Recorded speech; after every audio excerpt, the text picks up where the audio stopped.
हमने last class में rate law कर लिया था बालको। रेट लॉ क्या था?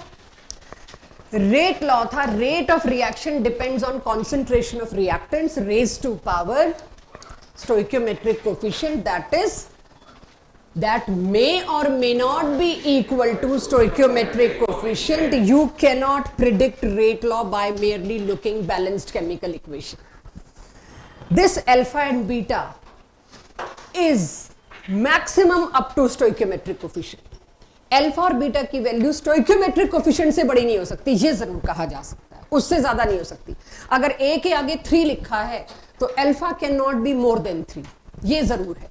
तो इसी को आज की डीपीपी, आज का पूरा रेट लॉ पे, रेट लॉ से बाहर आज मैं नहीं जा पाऊंगी, अगली क्लास भी रेट लॉ पे है। तो अब रेट लॉ को लेके बहुत सी चीजें बात ही नहीं हुई थी लास्ट क्लास में, बहुत थोड़ा सा पढ़ाया था। रेट लॉ में हमेशा हम क्या लिखते हैं बच्चों? Initial concentrations, that's it. सिर्फ और सिर्फ इनिशियल कॉन्सेंट्रेशन लिखते हैं। लेकिन क्या हो अगर इनिशियल कॉन्सेंट्रेशन के अलावा कोई और दे रखी हो, तो मैं क्वेश्चन लाऊंगी, दिखाऊंगी। तो प्रेफरेबली हम क्या लिखते हैं इसमें, क्योंकि ये एवरेज रेट है या जो भी रेट है, इसमें क्या पुट करनी है? कॉन्सेंट्रेशन इनिशियल, शुरुआत में इनिशियल रेट किसी को चाहिए। तो इफ रिएक्शन इज कॉम्प्लेक्स, मान लो रिएक्शन सिंपल नहीं है। पहली बात तो मुझे पता हो सिंपल और कॉम्प्लेक्स किसको कहती हूं। एलिमेंट्री वर्ड जो होता है, एलिमेंट्री रिएक्शन को सिंपल रिएक्शन कहा जाता है, दोनों एक ही बात है। अगली क्लास में शायद फर्स्ट स्लाइड ही ये हो एलिमेंट्री और कॉम्प्लेक्स रिएक्शन का डिफरेंस, तो अभी बस थोड़ा सा सुन लो। एलिमेंट्री रिएक्शन वो होता है जो सिंगल स्टेप होता है, जो एक ही स्टेप में हो जाता है। कॉम्प्लेक्स रिएक्शन है जो मल्टीपल स्टेप्स में होता है। तो मान लीजिए कोई एक रिएक्शन कॉम्प्लेक्स है जिसमें मल्टीपल स्टेप्स हैं। तो अगर मैं कहूं एक कंपनी ऐसी है, एक फैक्ट्री ऐसी है जो शर्ट्स बनाती है, जिसके 2 स्टेप हैं।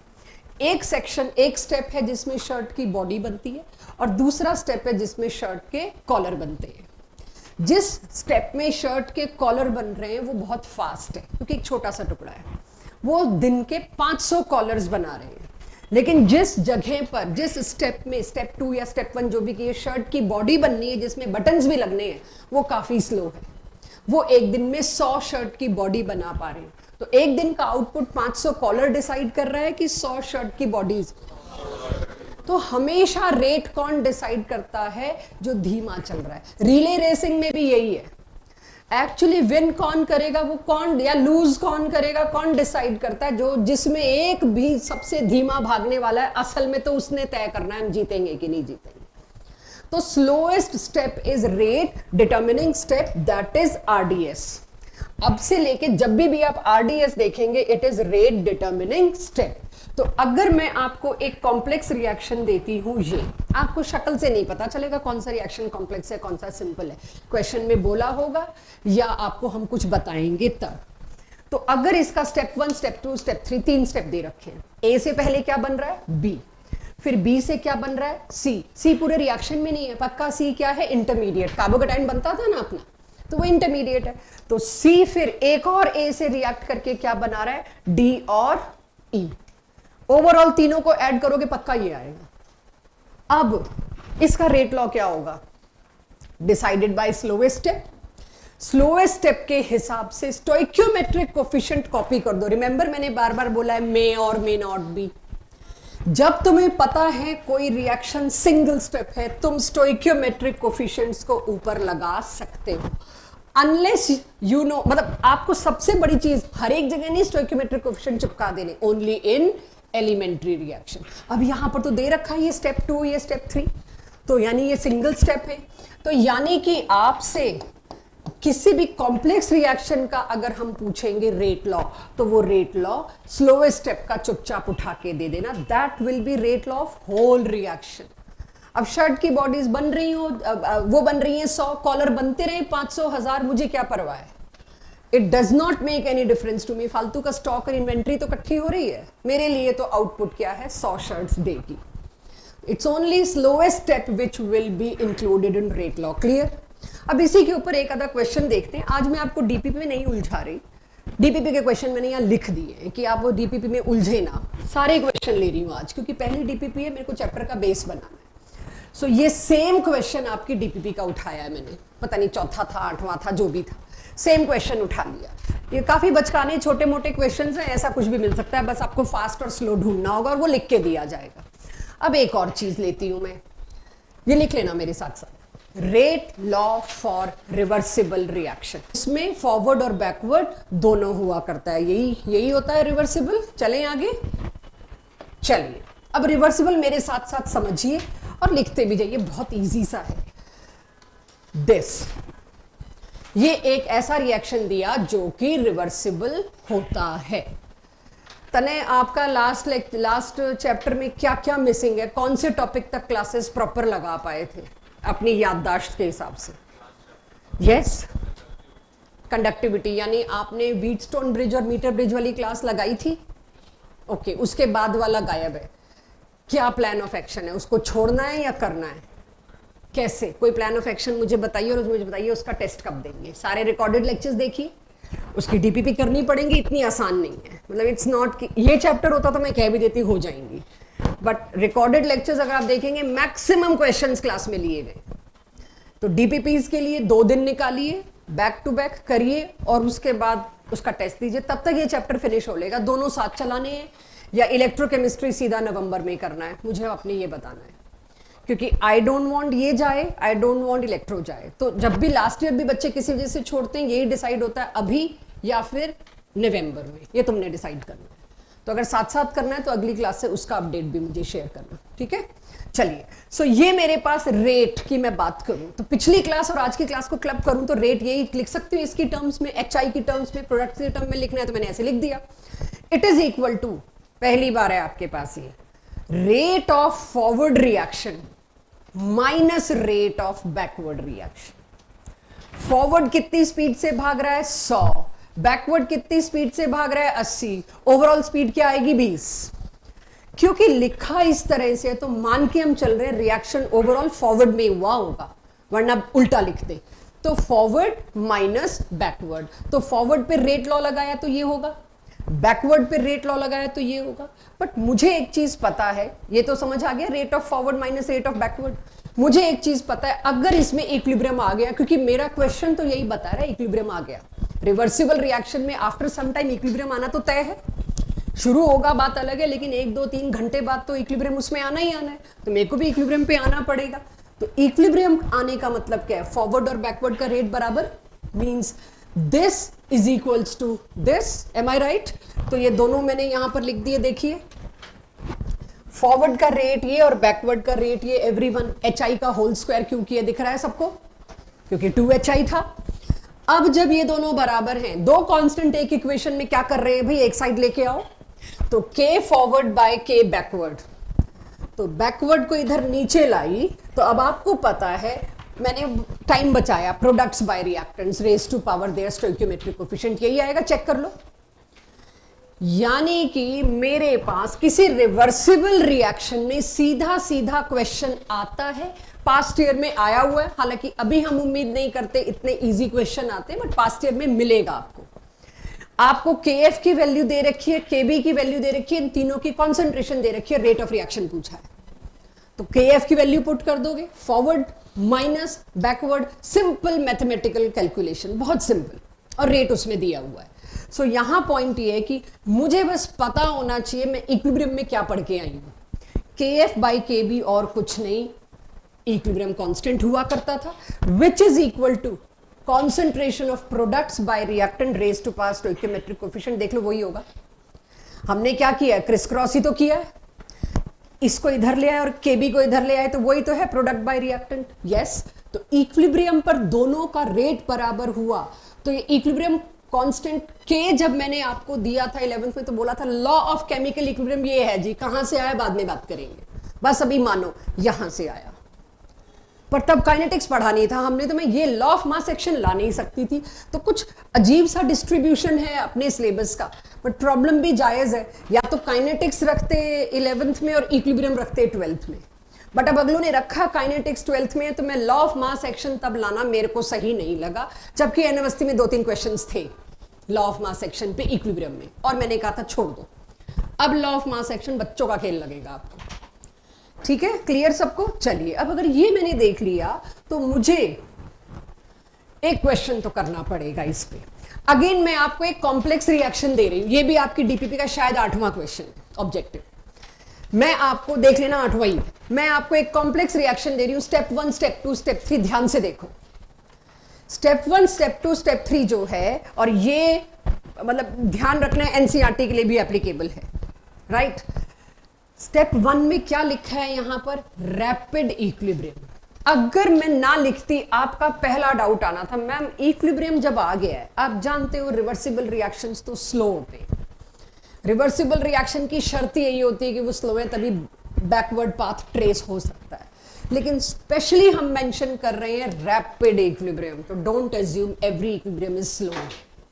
सेकंड एक रिएक्शन स्टेप दिया मैंने, अगेन इट इज स्लो। तीसरा स्टेप इज फास्ट। मुझे पता है रेट लॉ तो इससे आना है पिछली क्लास। अब जब रेट लॉ इससे आना है तो तड़ाक से लिख दो बच्चों। एक बहुत बड़ा रूल तोड़ रही हूं मैं रेट लॉ का। रेट लॉ कहता है rate of reaction is proportional to concentration of reactant. कौन कौन है इसमें रिएक्टेंट, सी तो है, is not at all in reactant, rather it is intermediate. Intermediate कब से रेट लॉ में आने लग गया, वो आइसोलेट ही नहीं हुआ आज तक, उसको कैसे नापोगे। This can not be rate law, but definition तो मेरे को यही पता थी कि स्लो स्टेप है, उसके ला दो रिएक्टेंट। अब फंस गई मैं। अब ई की जगह कुछ रिप्लेस करना पड़ेगा। You can not right anything other than, और मैंने लास्ट क्लास में बोला था एरो पे कुछ लिखा है, प्रोडक्ट में कुछ लिखा है, इंटरमीडिएट बन रहा है, ये तीनों नहीं आ सकते। एक आधे में आएंगे भी, अभी मतलब मैं बड़ा बच बच के बोल रही हूँ, अभी तक तो नहीं आए मेरे पास। अब इसको मैं क्या करने वाली हूं, मेरे को ई को सब्स्टिट्यूट करना है। अब ई वाला रिएक्शन देखो जरा, ई वाला रिएक्शन ये दिख रहा है, इसको तो यूज कर ही लिया मैंने। ई वाला रिएक्शन ये दिख रहा है, और इसमें एक चीज दिख रही है इक्विलिब्रियम। यहां पर मुझे पता है ई वाले रिएक्शन को ध्यान से देखिए, ई प्लस सी गिव्स, सॉरी ए प्लस बी गिव्स ई। इसके ई को ही तो परेशानी हो रही है। क्या इस पे इक्विलिब्रियम कांस्टेंट लगाऊं तो ये आएगा formula, check. concentration of product by reactant raised to power 1 1 1, यही आएगा। यहां से E की वैल्यू निकालो। यहां से E की वैल्यू क्या होगी, E की वैल्यू निकालनी है, be equal to this, check। concentration of A multiplied by concentration of B, yes, KEQ ये रहा। मैंने उस K1 K2 को टाइम बचाने के लिए KEQ लिख दिया। अब आप एनएमएसटी में जब क्वेश्चन देखेंगे, डीपीपी में देखेंगे, ऐसे 5 7 10 क्वेश्चन एक साथ मिलेंगे। बहुत ही आसान है, इसलिए मैंने अपनी डीपीपी में ऐसा एक ही रखा है। इसमें सिर्फ एक फर्क हो सकता है आंसर में, मैं KEQ की टर्म में दूं, हो सकता है ऑप्शन में K1 by K2 की टर्म में, वो तो हैंडल हो जाएगा। मैंने अपना और आपका टाइम बचाने के लिए K1 K2 की जगह KEQ लिखना पसंद किया, बस। ज्यादातर आप देखोगे K1 by K2 मिलेगा आपको। तो अगर यहां पर मैं K1 by K2 रखती तो E क्या है निकाल सकती थी, E की ये वैल्यू उठा के मैंने यहां पुट की, चेक। एक K तो पहले ही था, 1 2 3 जो भी था वो मैंने भी रिगार्डलेस रखा। E की जगह क्या आ जाएगा, KEQ AB, KEQ AB, C तो पहले से ही था, ये होगा मेरा रेट लॉ। अब क्वेश्चन में आप देखोगे, और ये तो 2 साल पहले का भी क्वेश्चन है आया हुआ जेई में, नीट में जेई में दोनों में। इस पे नीट में तो काफी तादाद में मिलेंगे। 1 साल का क्वेश्चन बस ऐसा है कि इस पूरे की जगह K1 K2 K3 K4 जो लिखे हुए हैं आपने, या तो वो पूरे लिखे होंगे या अकेला पूरा K डैश लिख दिया, सारे कांस्टेंट का एक नया कांस्टेंट K डैश। अब आप मेरा क्वेश्चन 8 देखेंगे तो उसकी 4 ऑप्शन में सिर्फ K है। K माने सम कांस्टेंट। अब वो सम कांस्टेंट क्या है, जितने भी K तुम्हारे इधर सेट हो रहे थे उन सबको हमने एक कांस्टेंट मान लिया K, क्योंकि क्वेश्चन में K किसी को नहीं माना। क्वेश्चन में K1 K2 K3 K4 चला है और नीचे आके अकेला K चला है। तो जैसे ही मैंने 4 ऑप्शन देखे तो मेरे को पता लग गया K1 K2 K3 K4 का मेरे को ध्यान नहीं देना, जो भी आ रहा होगा उसका इकट्ठा मिला के K कर देना है। This is how reversible reactions rate law is made. Let me know if there is any issue. वो एब्सोल्युटली जो भी है, बिल्कुल मैंने उसको क्यों नहीं लिखा, क्योंकि ये मेरा अगर बोर्ड का क्वेश्चन तो फंस गए, K3 लिखना पड़ेगा, इसी बात के नंबर कटते। और क्योंकि मेरी शीट में ऑब्जेक्टिव है तो मैंने सीधे टाइम बचाया, बस बिल्कुल सही। आपको कायदे से अपनी कॉपी में K3, K1, K2 और अगर K4 इस्तेमाल हो रहा होता वो लिखना था, यहां वो पूरा आप लिखते तो यहां पर क्या आ जाएगा, फिर K3 आ जाएगा। एंड आई नो K3 और KEQ make another constant that is K। Understood everybody?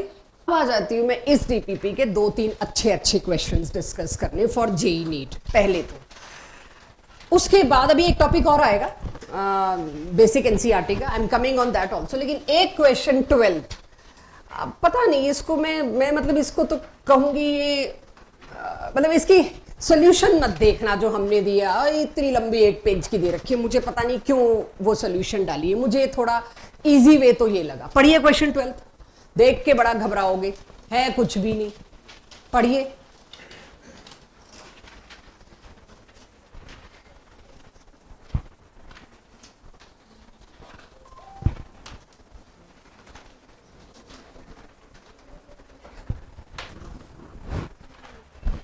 Question number 12th अच्छा क्वेश्चन है, जरूरी नहीं है आपको डाउट आता, पर मैं इसलिए ले रही हूं कि एक ना अप्रोच सेट कर दूं आपकी। ये रिएक्शन है XA गिव्स YB, मेरे को X और Y निकालना है, दिख रहा है, लेकिन कितने बढ़िया तरीके से इसमें रेट ऑफ अपीयरेंस और डिसअपीयरेंस को रिलेट कर रखा है। अगर आप इस रिएक्शन में इस क्वेश्चन में देखें तो कुछ ऐसा आपको दे रखा है, चेक। ये देखते ही मुझे पता चल रहा है माइनस, यानी ये रिएक्टेंट की बात हो रही है, डिसअपीयरेंस। ये प्लस है या कुछ नहीं है तो किसकी बात हो रही है, अपीयरेंस।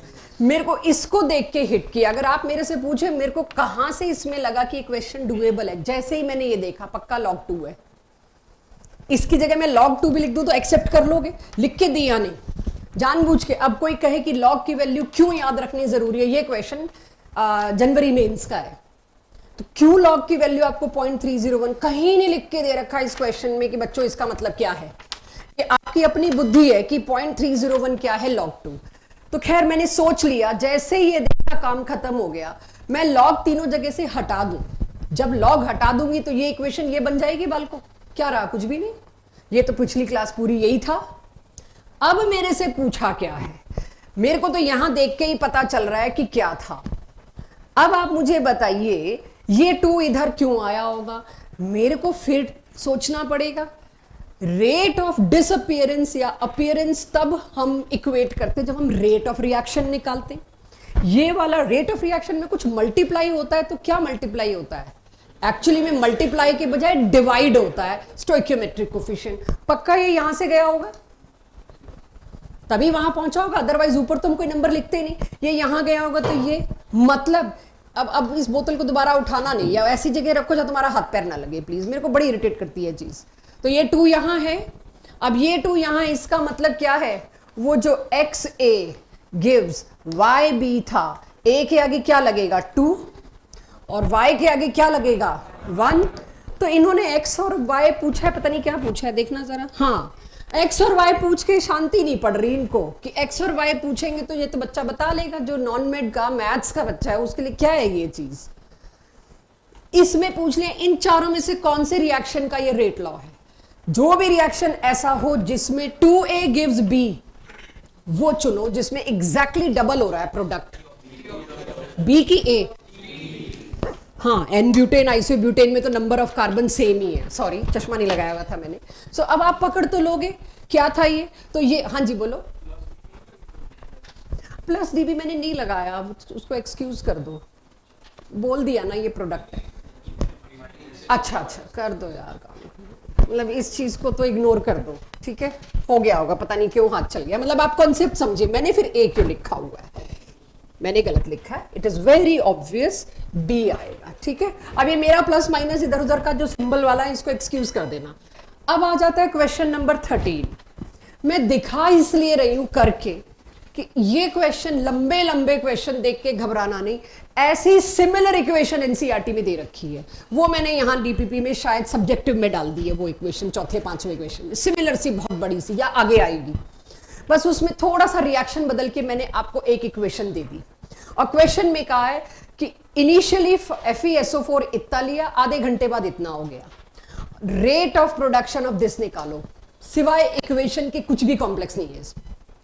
मुझे पता है आधा घंटा मतलब 30 मिनट, और जब आप क्वेश्चन पढ़ेंगे तो पर सेकंड में पूछा है। गलती यहां सिर्फ आपसे ये नहीं, आप पर मिनट में रेट निकाल के शायद दे आओगे, यूनिट नहीं चेक करोगे, क्वेश्चन में पर सेकंड पूछा है।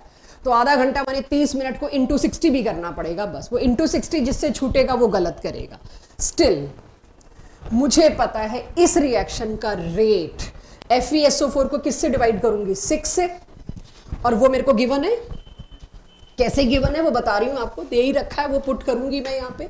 तो इतने, अब डेल्टा टी कितना पुट करूंगी, मैंने नीचे पुट कर दिया सीधे 30 इंटू 60, और यहां पर क्या आया, ये 6 तो है ही, ये सारा कुछ जो मैंने किया। अब ये 3 कहां से आया, मुझे पूछा गया है rate of production of FeSO4। FeSO4 के आगे कितना है 3, तो उसकी टर्म्स में डिवाइड बाई 3। अब ये 3 भी उधर ले गई, और मेरे को rate of appearance of FeSO4 पूछा है, मतलब ये पूछा है। लास्ट क्लास में सिर्फ यही किया है मैंने, तो ये 3 भी उधर चला जाएगा। सब कर करा के आंसर मेरे पास बस इंटू 60 छूट सकता है आप लोगों से, इसके लिए मैंने लिया दिस। और क्वेश्चन में 10 की पावर -6 की टर्म्स में पूछा है, तो मेरे पास आंसर क्या आ जाएगा, 333।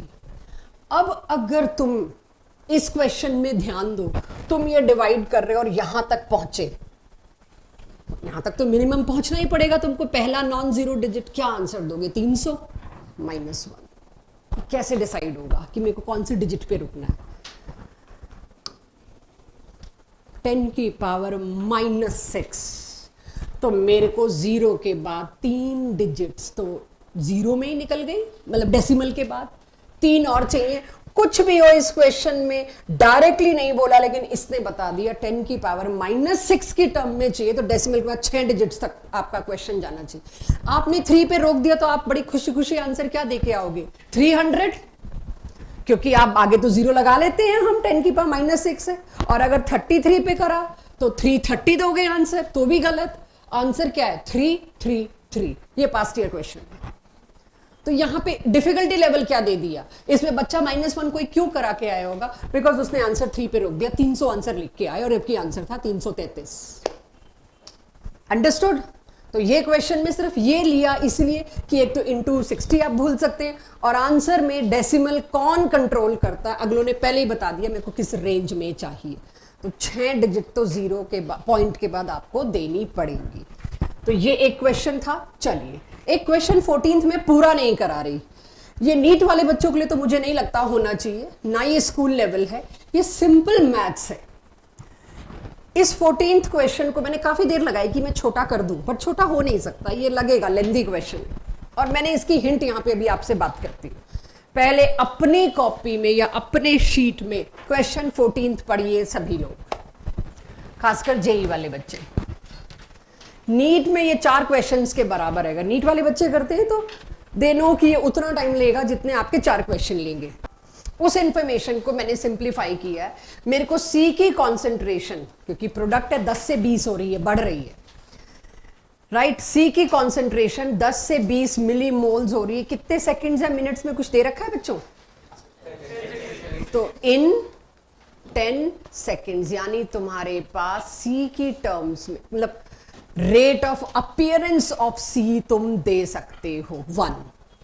10/10 ही हो जाना है देखा जाए तो। रेट ऑफ अपीयरेंस यानी delta C by delta T आपके पास है। दूसरी चीज, rate of appearance of D is 1.5 times rate of disappearance of B, which is, यानी rate of appearance of B और जो है वो डी के साथ ऐसे रिलेटेड, वो भी देख लीजिए। चेक, मैंने गलत तो नहीं लिखा। माइनस प्लस इग्नोर कर दो प्लीज प्लीज प्लीज, मेरे को बाकी इंफॉर्मेशन पे ध्यान दो। माइनस का मैथमेटिकल सिग्निफिकेंस तो कुछ है नहीं, इसलिए मैंने इग्नोर कर दिया, तुम भी कर देना। अब तुम्हारे को 3 चीजें दी हैं, ध्यान से देखो कहीं मेरे से इंफॉर्मेशन कन्वर्ट करने में गलती तो नहीं हुई, प्लीज चेक। क्या rate of disappearance of B is 1.5 times rate of appearance of D is 1.5 times rate of appearance of B, check, यही दे रखा है। उसके बाद एक और चीज दे रखी है, rate of disappearance of B is twice rate of appearance of A, हाँ या ना, ये चेक करो। मैंने सिर्फ अगर कुछ उल्टा लिखा है तो वो बताओ। इंफॉर्मेशन आ गई, पूछा क्या है, अप्रोच क्या रखूं इसके अंदर, एनी गेस? हाँ जी, सुन नहीं पा रही मैं यार, ये तो एक ही रिएक्शन है, इसमें स्लोवेस्ट कहां से लाऊं?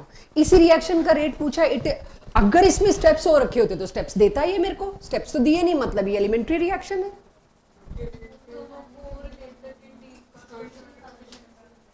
सबसे पहली चीज, कोई एक इंफॉर्मेशन तो कंप्लीट दे रखी होगी। एक तो ये कंप्लीट दे रखा है, रेट ऑफ अपीयरेंस ऑफ सी। मेरे लिए बिगेस्ट प्रॉब्लम है, एक भी स्टोइकियोमेट्रिक कोफिशिएंट नहीं दे रखा, y1 y2 y3 y4 दे रखा है।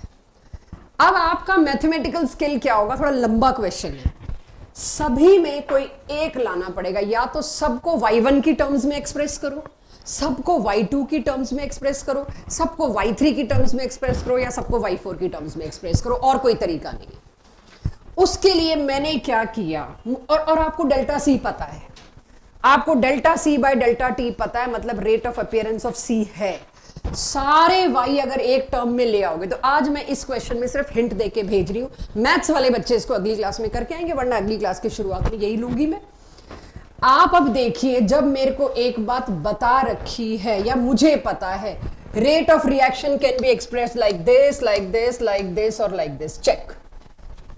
मैंने डिवाइड ही कर दिया स्टोइकियोमेट्रिक कोफिशिएंट, ए के साथ y1 था, बी के साथ y2 था, सी के साथ y3 था और डी के साथ y4 था, ये मैंने कर दिया। इसमें पहले मैंने ये वाली इंफॉर्मेशन उठाई, दिस इंफॉर्मेशन, ये टुकड़ा लेके गई इधर, चेक। अभी इस टुकड़े को ले जा रही हूं, मतलब इस इंफॉर्मेशन को यूज करना है, तो मेरे को y2 और y4 का रिलेशन लेके आना है, चेक उधर y2 और y4, यानी कि 1.5 टाइम्स लिखा हुआ है एवरीवन, और कहीं ना कहीं क्वेश्चन में आपको बता रखा है rate of disappearance of D is 9 millimole पर लीटर पर सेकेंड, चेक कर लो। तो मेरे को इसकी वैल्यू 9 दे रखी है और इसकी value 1.5 times of this they रखी है, यहां पर लिखा है, तो यहां पर भी मैं 1.5 टाइम्स ऑफ दिस, ये। तो जब मुझे पता है इसकी वैल्यू 9 है, तो इसकी वैल्यू क्या होगी, आ जाएगा सबके पास, वही मैंने यहां करने की कोशिश की। इससे मेरे पास y2 और y4 का रिलेशन आ गया 1.5, तो मैं y2 को y4 की टर्म्स में लिख सकती हूं ऐसे, या तो सबको y4 के साथ निकालो, या सबको y1 के साथ निकालो, या सबको y2 के साथ निकालो। अब आप देखो, मैंने y1 और y4 का रिलेशन निकाल दिया उधर। सिमिलरली मैं b और a का रिलेशन दे रखा था ट्वाइस वाला, वो पुट किया यहां पर। अब मुझे पता है ये ट्वाइस ऑफ ये था, तो इसकी जगह देखो delta a by delta T ले आई मैं। अब मुझे पता है यहां ये और ये कट जाएगा, y1 और y2 में रिलेशन आ गया। यानी अगर मेरे को यहां पता है y2 y4 का रिलेशन, y2 y1 का रिलेशन, इन तीनों को किसी एक के में ला सकती हूं। y2 को y4 की टर्म्स में ले आई, तो y2 को y1 की टर्म्स में है मेरे पास, तो मैं y2 को भी यहां पर किसकी टर्म्स में ला सकती हूं, y1 की टर्म्स में। इसी तरह से एक और सेट ऑफ इंफॉर्मेशन है जो मैंने यूज नहीं किया अभी, उसको यूज करके तुम तीसरा रिलेशन निकालोगे। And you should write in stoichiometric coefficients place, सबको y1 की टर्म्स में लिखो, या सबको y2 की, या y3 की, या y4 की, जो तुम्हें अच्छा लगे। उसके बाद क्वेश्चन तुम्हारे हाथ में आ जाएगा, जब सारे सेम हो जाएंगे, स्टोइकियोमेट्रिक कोफिशिएंट कट जाएंगे, and you will be with rate of reaction. तो आज सिर्फ इतनी हिंट देना चाहूंगी, अदरवाइज मेरा 15 मिनट और लग जाएगा और पकी पकाई खीर मिलेगी तुमको, विच आई डोंट वांट। मैथ्स वाले बच्चे कर लेंगे ये, ठीक है, थोड़ा टाइम देना पड़ेगा। It's a good question. Calculate rate, जब इनिशियल कॉन्सेंट्रेशन ए का इतना, बी का इतना, तो क्या ही दिक्कत है, आप ए की जगह ये कॉन्सेंट्रेशन पुट कर दोगे, बी की जगह आप ये कॉन्सेंट्रेशन पुट कर दोगे, 1 और 2 तो सोचना ही नहीं, बस पूछना है के क्या दे रखा है, हाँ दिया है ना, तो इतना छोटा मल्टीप्लाई आप कर लोगे। रेज टू पावर 2 है तो वो स्क्वायरिंग भी कर लोगे, रेट आ गया नथिंग बिग। तो अभी तक मुझे ये नहीं पता था, कोई रेट निकालने को कहेगा तो मेरे को कॉन्सेंट्रेशन को कैसे हैंडल करना है, इनिशियल कॉन्सेंट्रेशन। अब असली हिस्सा शुरू होता है क्वेश्चन का। इतना समझ आ गया सबको, फॉर्मूला यूसेज। असली हिस्सा यहां से है, also calculate rate of reaction after A is reduce to 0.06 molar. Initially तुमने ए क्या लिया था, इनिशियली ए लिया था 0.1, तो इनिशियल रेट निकाल के तुम बैठ गए, फिर अचानक से तुम्हारे पास कोई आता है, नहीं 1 घंटे बाद ए इतना बचा है, कितना बचा है, इतना। शुरू में कितना लिया था तुमने, 0.1, थोड़ी देर बाद कितना बचा है, 0.06। अब दोबारा से रेट निकाल के दो, तो अब की इनिशियल कॉन्सेंट्रेशन क्या होगी, ये। तो अब नई कॉन्सेंट्रेशन तुम ए की क्या पुट करोगे, 0.06। अब कहने कोई इनिशियल है नहीं, मैं ही थोड़ी देर पहले बोल रही थी रेट लॉ में इनिशियल कॉन्सेंट्रेशन पुट करते, बट मुझे ही पता था थोड़ी देर में मैं क्या लाने वाली हूं। तो अब नया रेट लॉ क्या बनेगा, जो यहां तुम कॉन्सेंट्रेशन पुट करोगे ए की 0.06 पुट करोगे रेज टू पावर 1, बी की क्या पुट करोगे, बी की कितनी दे रखी है तुमको, 0.2। भाई ए खर्च हुआ है तो बी भी तो खर्च हुआ होगा, बी तो उतना नहीं रहा होगा। अब मुझे बता रखा है इस पे 2, पक्का ये होगा। रेट लॉ देख के तो मैं बैलेंस्ड इक्वेशन ला सकती हूं, क्योंकि जब तक मुझे बोला ना जाए कॉम्प्लेक्स रिएक्शन है तब तक मैं ला सकती हूं, तब तक मैं प्रिडिक्ट कर सकती हूं। तो इसका मतलब रेज टू पावर 2 है तो यहां 2 रहा होगा, हाँ जी बिल्कुल 2 रहा होगा। जितना ए कंज्यूम हुआ है क्या उतना ही बी कंज्यूम हुआ होगा, नहीं, उसका डबल। तो अगर ए कितना कंज्यूम हुआ, 0.1 से 0.06 रह गया, तो मतलब कंज्यूम कितना हुआ, 0.04। जितना ए कंज्यूम हुआ उसका डबल बी कंज्यूम हुआ होगा। बी कितना कंज्यूम हुआ, 0.08, था कितना, 0.2 में से 0.08 माइनस करोगे, अब कितना बचा 1-1.5 घंटे बाद, 0.12। तो अब नया रेट जो तुम मांग रहे हो शायद 1 घंटे बाद, उस वक्त ए तो कितना था, सॉरी ए तो कितना था, 0.06, बी कितना था, के की वैल्यू दे रखी है, दिस इज रेट। ये शायद बैक एक्सरसाइज का तीसरा क्वेश्चन है। रेट लॉ को सही मामले में ये क्वेश्चन क्लियर करता है। ऑर्डर ऑफ रिएक्शन क्या है, sum of the powers to which concentration terms are raised in rate law, nothing difficult. यानी अल्फा और बीटा का sum is called as order of reaction. Order can be whole number, order can be fractional, order can be negative also. A की terms में तो negative है, B की terms में order 2 है। तो ध्यान से सुनना, जो आगे क्वेश्चन आने उनकी भाषा बता रही, नोट तो हो गया होगा मैं उम्मीद कर रही हूं। In terms of reactant A order is 2, in terms of reactant A order is half, half माने square root, I hope. In terms of A order is -1, in terms of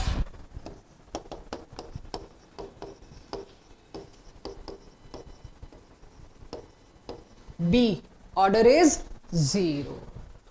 ये पावर 0 भी हो सकती है, नेगेटिव भी हो सकती है, फ्रैक्शनल भी हो सकती है, लेकिन अभी तक मेरे को ये नहीं पता इस पावर का मतलब क्या है। तो अभी हम आज की क्लास में बड़ी स्लो स्पीड से ऑर्डर के फंडामेंटल को पकड़ेंगे। इस चैप्टर की हार्ट बीट या लास्ट डिफिकल्ट क्लास होगी अगली क्लास, सैटरडे में इस चैप्टर का मेन पार्ट हो जाएगा। उसके बाद लास्ट ईयर्स में मेरे 4 लेक्चर में भी हुआ है ये, बट मैं अभी 4 में नहीं खत्म कर रही क्योंकि मैं डीपीपी सारी क्लास में कराऊंगी। तो अगली क्लास की जो डीपीपी 3 होगी दैट इज हार्ट बीट। उसके बाद तो 4-5 छोटी छोटी डीपीपीज हैं, वही लॉग और ग्राफ और सिंपल उस पे। तो ये अगली डीपीपी के साथ भी मर्ज होगा ऑर्डर। अब आपको ऑर्डर को वैसे समझना है, मतलब ये जो डेफिनेशन है ऐसे नहीं। किसका 0? हाँ अरे भाई, ए इसको कर दो ए, इसको बी। अब पूछ क्या रहे थे एक्चुअली, ऑर्डर, ओवरऑल ऑर्डर क्या होगा इसका, 1.5, ठीक है। दोनों जगह बी लिख दिया मैंने, यस।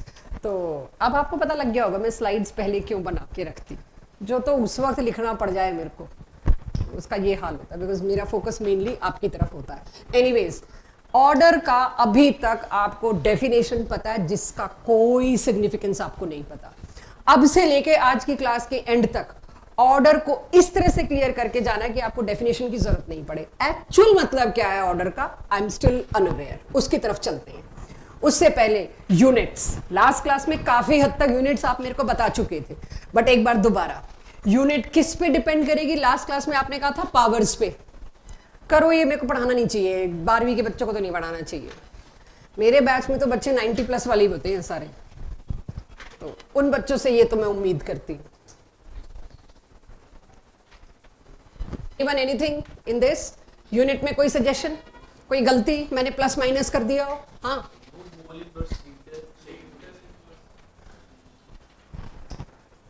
सेकेंड ऑर्डर, ध्यान से चेक। गलत लिखा है? करके देखो यार, मेरे हिसाब से तो गलत नहीं है, बस मैंने पूरा नहीं लिखा कि बच्चे करेंगे। मोल पर लीटर सेकेंड। अब ये सेकेंड क्यों कर दिया मैंने यहां? तो मोल पर लीटर 1 और मोल पर लीटर 1 तो कट जाएगा, ठीक है। आगे मुझे लगता है आप देख लोगे। ये किसकी यूनिट्स चल रही है इतनी देर से? रेट की नहीं, कांस्टेंट रेट, कांस्टेंट के की। अब जब के की यूनिट निकालोगे तो नीचे जाएगा ना ये, तो उस हिसाब से अब आप समझ लीजिए, ठीक है प्रभु। सो अब यूनिट से अब आपको क्वेश्चन में हम चुपचाप रेट लॉ गायब कर देंगे और ऑर्डर पूछेंगे। तो आप कहोगे रेट लॉ दे नहीं रहे और तुम ऑर्डर पूछ रहे हो, क्योंकि रेट लॉ से ही तो ऑर्डर निकलता है। रेज टू पावर्स जो है उनको ऐड कर दो। अब तुम के की यूनिट देख के ऑर्डर निकालोगे अगली डीपीपी में, हम ऑर्डर नहीं देंगे। हम रेट कांस्टेंट की वैल्यू के पीछे सेकंड इनवर्स लिख देंगे। कौन सा ऑर्डर होगा? क्विक फर्स्ट, क्योंकि अगली क्लास है जीरो ऑर्डर की इंटीग्रल इक्वेशन और फर्स्ट ऑर्डर की इंटीग्रल इक्वेशन, ये दो। अब आप कहोगे मैम क्वेश्चन में तो दे ही नहीं रखा ऑर्डर कौन सा, खुद ही बोला है आपने rate law you can not predict by merely looking at balanced equation from where we should bring equation. में जीरो ऑर्डर लगाऊं, फर्स्ट लगाऊं, सेकंड लगाऊं? हम कहेंगे सॉरी, कुछ है क्वेश्चन में, खुद ढूंढो। वो कुछ क्या होगा? के की यूनिट। बोर्ड्स में प्रॉपर 1 नंबर का क्वेश्चन आता है इस पे। Identify order of this reaction, ये लंबा चौड़ा उसके रिएक्शन का डिटेल, नीचे छोटा सा के की यूनिट देख के आप बच्चे क्या निकालोगे? ऑर्डर। पूरा चैप्टर सिर्फ ऑर्डर कैसे निकालना है इसी पे है। तो एक मेथड तो करा दी मैंने, by looking at units of के। अब आ जाता है ऑर्डर ऑफ रिएक्शन के बारे में, सब करा चुकी हूं। पढ़ो, लिखो, जो करना है करो। देखो, फिर कुछ क्वेरीज आपसे लूंगी मैं, पर अब अगर आपको मैंने अभी तक ऑर्डर का मतलब नहीं बताया ढंग से, जैसे ही ऑर्डर का मतलब पता चलेगा तब आपको पता चलेगा 5वें पॉइंट का क्या मतलब है। 5वां पॉइंट लिखिए, नीचे कुछ मत लिखना अभी, फिर मैं आपको एक्चुअली ऑर्डर का मतलब बताऊं, then I will come back to this. Order का मतलब असल में क्या है? It is much more than raise to powers. 5वें पॉइंट तक मैं उम्मीद कर रही हूं नोट कर लिया, उसके बाद अभी नोट मत करना, मुझे समझाने देना ऑर्डर है क्या, राइट? ऑर्डर का मतलब एक्चुअली क्या होता है? पहला केस ये लेती हूं, इस पे काफी सारे क्वेश्चंस आगे हैं, वो फिर ओरली हो जाएंगे, वो आपको वैसे नहीं करने पड़ेंगे, मैं उसी का बेस बनाती हूं। ऑर्डर का मतलब है रेट ऑफ रिएक्शन इस रिएक्टेंट की कॉन्सेंट्रेशन पर किस तरह से डिपेंड कर रहा है। किस तरह से मतलब, अगर इसकी कॉन्सेंट्रेशन, मान लो दूसरा रिएक्टेंट होता ही नहीं, इसकी कॉन्सेंट्रेशन तुमने ली 1 मोलर, तो रेट जो भी आया R1 एक्सप्रेस कर दिया जी, इतना रेट आया के की वैल्यू पुट करके। अगर तुमने इसके कॉन्सेंट्रेशन ले ली ट्वाइस, दुगनी, रेट पे उसका क्या इफेक्ट पड़ेगा? वो भी डबल, क्योंकि रेज टू पावर क्या है? 1। रेट को कैसे ए अफेक्ट कर रहा है, रेज टू पावर वो बताती है। ए को डबल करोगे रेट भी डबल, ए को ट्रिपल करोगे रेट भी ट्रिपल। मेरी क्लास मुझे बताए ए को डबल करने के बावजूद भी रेट अगर चेंज नहीं हुआ, सेम रहा, मतलब पावर क्या होगी? ए पे डिपेंड ही नहीं कर रहा, ए की पावर पक्का 0 है। कैसे पता चला? मैं लैब में गई, 1 मोलर कॉन्सेंट्रेशन से रिएक्शन किया, रेट आया 2 × 10 की पावर -6। मैंने उसकी कॉन्सेंट्रेशन डबल करी तो भी रेट वही, आधी करी, क्वाड्रुपल करी, 1/3 करी, रेट पे कोई असर ही नहीं पड़ रहा। इट मींस ये रेट को डिसाइड ही नहीं कर रहा। तो पावर क्या आ गई 0। अब अगर मैं तुमको कहूं कि ये रेट है, ये सारे आगे लिखे हुए क्वेश्चन मिलेंगे, मेरी क्लास ओरली बताए मेरे को। ए को आधा किया, रेट भी आधा हो गया, कीपिंग बी फिक्स्ड, बी को नहीं छू रही मैं, जो था हमेशा वही रखा। ए को आधा किया, रेट भी आधा हो गया, मतलब ए के रिस्पेक्ट में ऑर्डर क्या आएगा लोकेश? जितना चेंज ए में किया उतना ही चेंज रेट में हुआ, आधा किया तो आधा हुआ, तो यानी कि पावर पक्का क्या रही होगी 1। Keeping this fixed, now let me fix a. अब मैं ए को नहीं बदल रही, बी को डबल करते ही आर क्वाड्रपल हुआ, ऑर्डर आइडेंटिफाई कर लिया, 2 मेथड करा दिया ऑर्डर निकालने की, तीसरी मेथड अगली क्लास, ऑर्डर खत्म, चौथी टेम्परेचर, अगला फैक्टर। तो ये है आपके पास बस। तो ऑर्डर का असल मतलब समझ गए, पावर 0 है मतलब वो रिएक्टेंट रेट में कोई रोल प्ले नहीं कर रहा।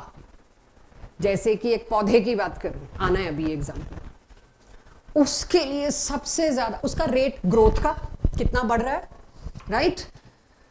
उसमें तुम कितना ही खाद पानी डालो, रेज टू पावर 0 होगा। अरे ऐसे कैसे? जितना खाद पानी डालते हैं उतना वो ज्यादा फलता फूलता है। आप गलत कह रहे हो, नहीं। उसके लिए एक ही चीज है, धूप। मत दो धूप, रखे रखो यहां पे, कोई रोशनी नहीं मिल रही उसको, दो सबसे बढ़िया खाद, कंपोस्ट, जो मर्जी दो और वो पनप जाए तो बताओ। तो खाद और पानी रेज टू पावर 0 है प्लांट्स के लिए। खाद और पानी उसकी ग्रोथ को नहीं कर रहा डिसाइड। कौन डिसाइड कर रहा है? Sunlight. It's a photochemical reaction. जब तक लाइट नहीं है तुम्हारा खाद पानी क्या कर लेगा? कुछ नहीं।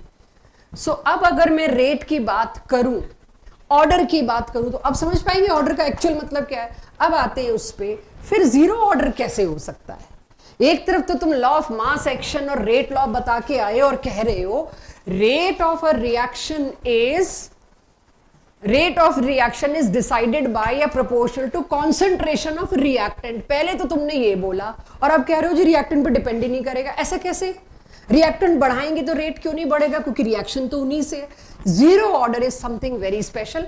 एक केस एनसीईआरटी में दिया, एक मैं उठा के लाई हूं बाहर से मतलब जेई नीट से, कि 0 ऑर्डर का एक्चुअल मतलब क्या है। चलो पौधे वाला केस मैंने दे दिया कि थोड़ा सा ना मैंने बेस बना दिया कि तुम नेगोशिएट ना कर पाओ मुझसे।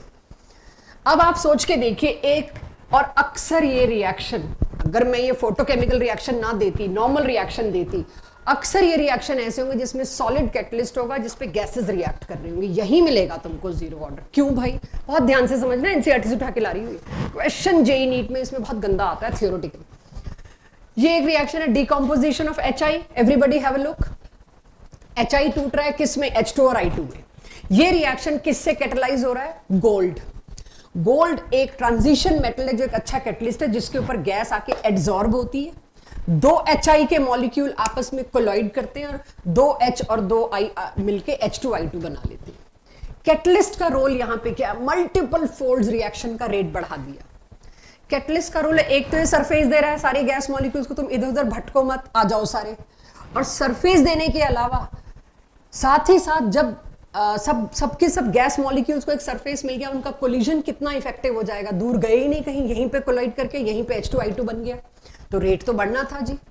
अब तुम सोच के देखो इसका रेट, ये रिएक्शन हो कैसे रहा होगा? ये गोल्ड का सरफेस, इस पे मैंने बहुत ज्यादा प्रेशर HI गैस का दे दिया। ज्यादा प्रेशर मतलब हाई कॉन्सेंट्रेशन। गैसेस में प्रेशर क्या होता है? कॉन्सेंट्रेशन। अच्छा, इसको एक्सप्लेन नहीं कर रखा किसी बुक ने, सिर्फ क्लास के टीचर पे डाल दी गई है बात, एनसीईआरटी ने भी नहीं कर रखा। मान लीजिए HI under very high pressure तुमने दिया, पूरे गोल्ड सरफेस को कौन घेर लेगा? HI, high pressure. अब गोल्ड का सरफेस फ्री है? नहीं। बढ़ाए जाओ तुम HI की कॉन्सेंट्रेशन, कुछ फर्क पड़ने वाला है? फर्क पड़ेगा? गोल्ड का सरफेस पहले ही भरा हुआ है।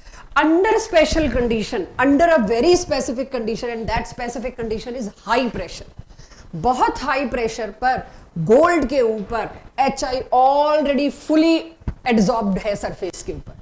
सरफेस फ्री ही नहीं है, एक्टिव सरफेस अवेलेबल ही नहीं है। अब तुम बढ़ा रहे हो जी, एच आई क्वाड्रिपल हो रहा है, डबल हो रहा है, आधा हो रहा है, तो क्या कॉन्सेंट रेट पे कोई असर पड़ेगा? कोई असर नहीं पड़ेगा। Under such condition I can say order of reaction is 0। लेकिन यही अगर लो प्रेशर पे होता फिर 0 नहीं था, फिर एटलीस्ट 0 नहीं था। तो 0 order is always under some special situation, otherwise 0 order कैसे हो सकता है? रिएक्टेंट नहीं तो डिसाइड करना होता रिएक्शन। सेम यही क्वेश्चन आपको इवन बोर्ड्स तक में पूछा हुआ है, इनमें से कौन सा 0 ऑर्डर है? सारे फोटोकेमिकल रिएक्शन 0 ऑर्डर। लाइट मत दो, देते रहो जितना H2Cl2, देते रहो जितना खाद पानी। फोटोग्राफी, लाइट के बिना तुम बढ़िया से बढ़िया कैमरा उठा के ले आओ, फोटो नहीं आएगी। तो नहीं, वो हो गई बात। अब मेरी बैच में तो नहीं बैठ सकती, वो बहुत लेट होगी, ममता के बैच में बैठेगी थोड़ी देर में। तो H new is decider here. तो तुम H2 बढ़ाए जाओ, Cl2 बढ़ाए जाओ, कोई फर्क नहीं पड़ेगा, अनलेस लाइट की जरूरत वाली बात ना हो। सो यानी सारे फोटोकेमिकल रिएक्शन क्या होंगे? 0 ऑर्डर। लाइट दिए बिना तुम करते रहो कॉन्सेंट्रेशन, तो यानी कॉन्सेंट्रेशन पे डिपेंड बड़ी सिचुएशन में कर रहा है। This is a good thing जो आपको हमेशा याद रखनी है अबाउट 0 ऑर्डर स्पेशल। ठीक है, आ गया सबके पास ये 0 ऑर्डर स्पेशल केस। तो जब भी किसी सॉलिड कैटलिस्ट के ऊपर गैसेस जा रही हैं वो हमेशा 0 ऑर्डर होगा। What about Haber process, class 11 equilibrium. Haber process क्या थी, कोई याद दिलाओ लक्ष्मी?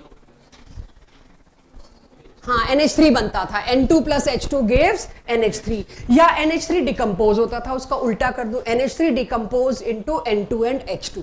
एंड उसमें कैटलिस्ट कौन सा होता था? उसमें भी कैटलिस्ट था बच्चों,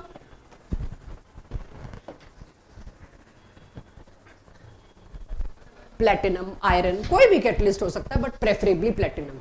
ये भी 0 ऑर्डर होगा।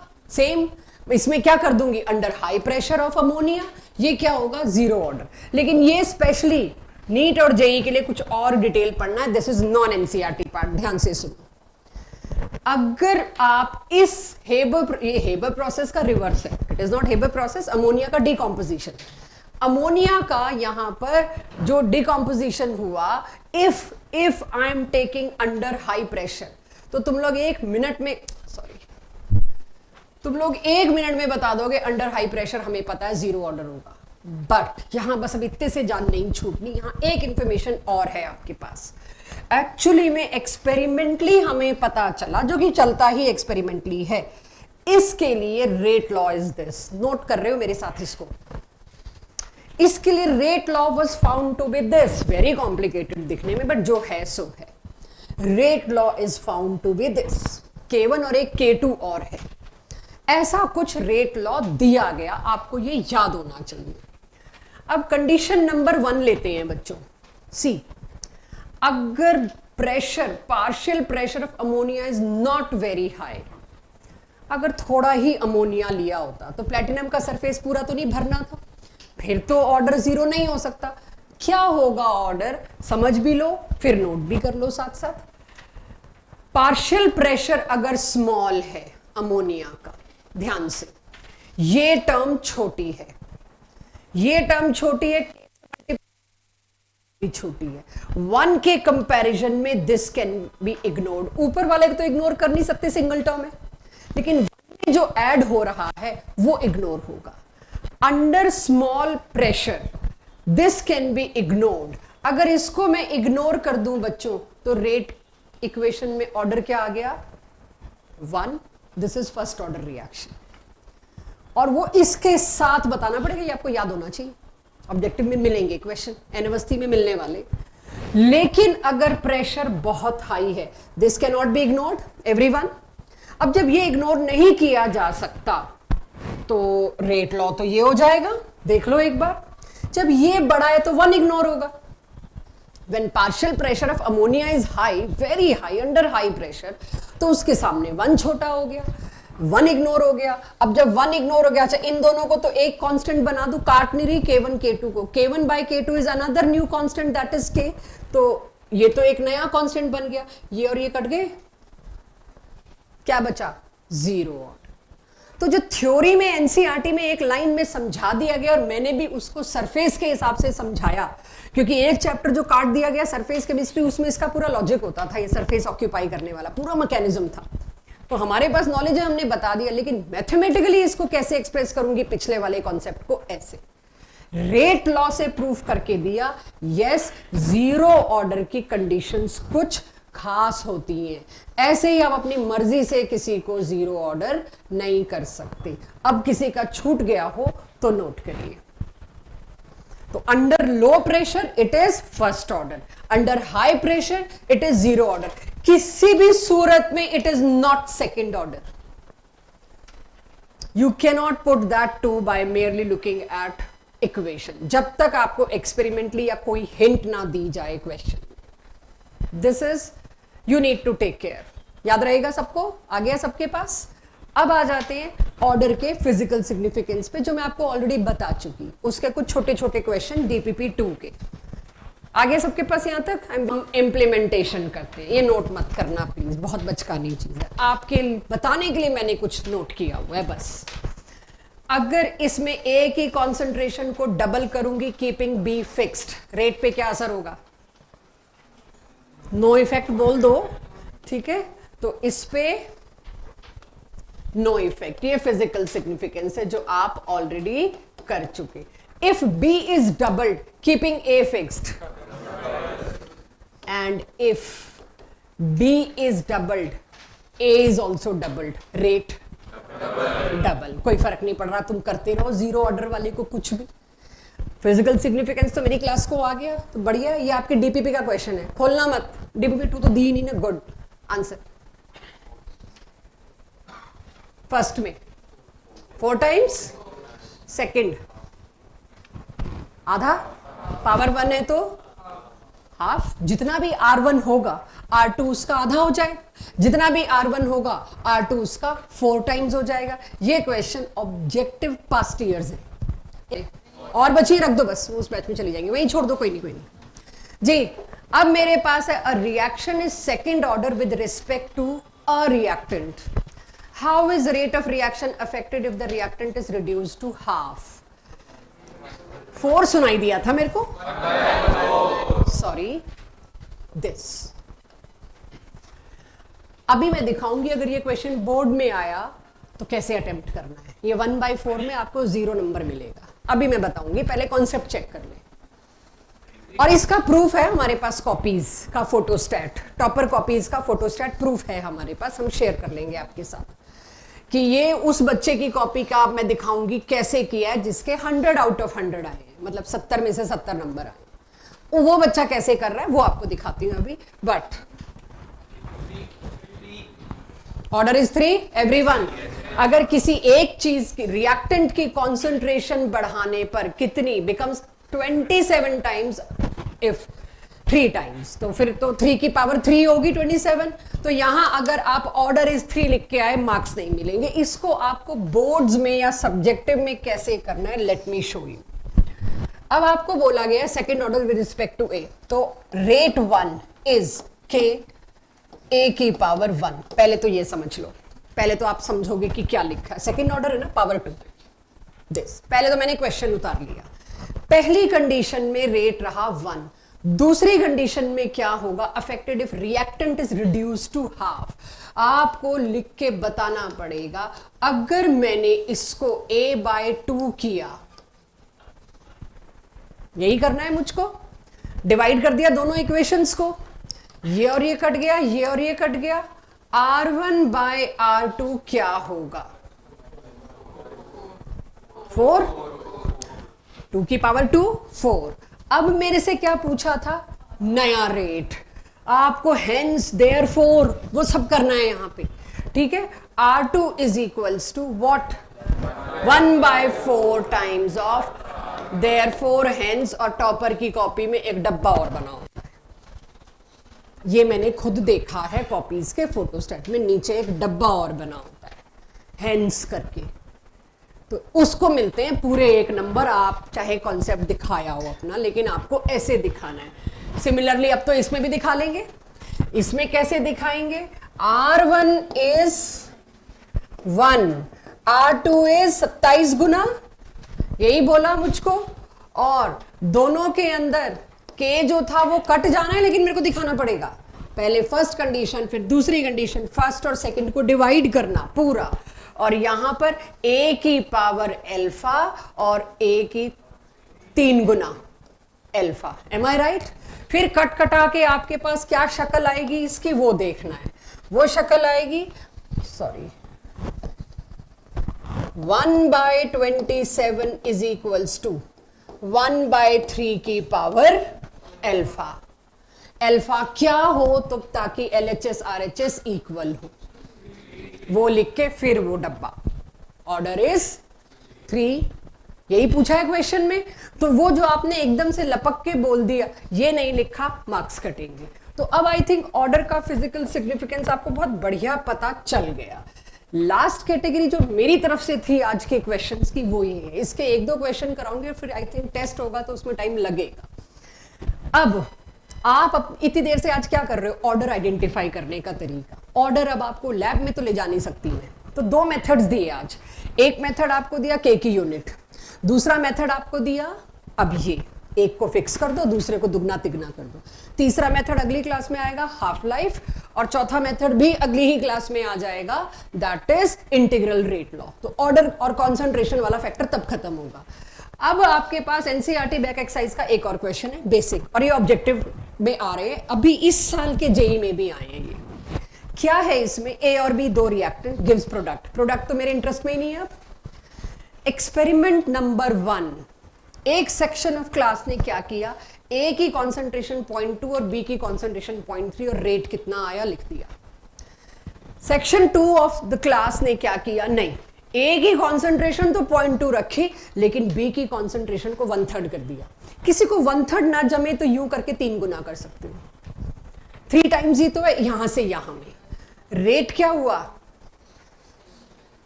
तुम बढ़ा लो घटा लो, B के रेस्पेक्ट में तुम यही डिक्लेयर कर दोगे 0 है ऑर्डर। अब तीसरा सेट, तीसरे सेट में अब आपको ये तो पता चल गया B की कॉन्सेंट्रेशन, कुछ भी करने से कोई फर्क पड़ा नहीं है मेरे पास, तो अब इसको तो मैंने देखना भी नहीं चाहिए मेरे को लॉजिकली, बट अगर दे रखा है मैंने देख भी लिया जी। अब के मैंने A क्या किया है, डबल, और B क्या किया है पता नहीं, मुझे पता है क्या किया है, लेकिन मैं इंटरेस्टेड इन यू B में कि B बढ़ा लो घटा लो उससे फर्क ही नहीं पड़ता। सिर्फ फर्क पड़ रहा है तो किससे, A डबल रेट कितने टाइम्स। अब आए मैथ्स, निकाल के दीजिए, फिर मैं निकालूंगी, देखेंगे किसने ज्यादा अच्छा निकाला। निकाल के दो, एक का ऑर्डर तो मैंने निकलवा दिया, दूसरे का ऑर्डर निकाल के दो, फिर मैं बताऊंगी तुम अच्छे कि मैं। आई वुड लव टू सी तुम अच्छे, कौन बेटर सॉल्व करता है। 0 ऑर्डर तो समझ आ गया ना बच्चों, बस ठीक है। तो मैं सेट वो चूज कर रही हूं, सेट 2 एंड 3 को मैं देख रही हूं। 0 ऑर्डर भी ऐसे ही बताओगे वैसे तो तुम लोग। सेट 2 में सेट 3 पहले करती हूं। R3 is equals to 1.43 into 10 की पावर -4 इज इक्वल्स टू 0.05 की power beta. R2 is 5.07 into 10 की पावर -5 is equals to 0.4.2 लेना था यार, क्या किया है मैंने।